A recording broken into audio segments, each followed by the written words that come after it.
নমস্কার। বীর সুভাষ। বীর সুভাষ নেতাজি, আজ তুমি কোথায়? তোমার বড্ড দরকার তোমার সেই দীপ্ত কণ্ঠের আওয়াজ।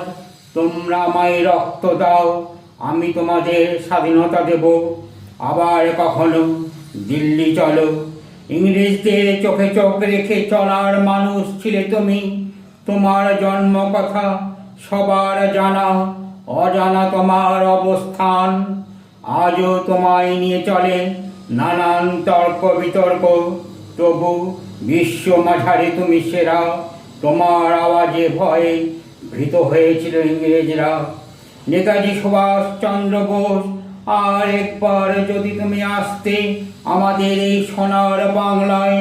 আজ তোমার জন্মদিনে বীর সুভাষ, তোমায় জানাই প্রণাম।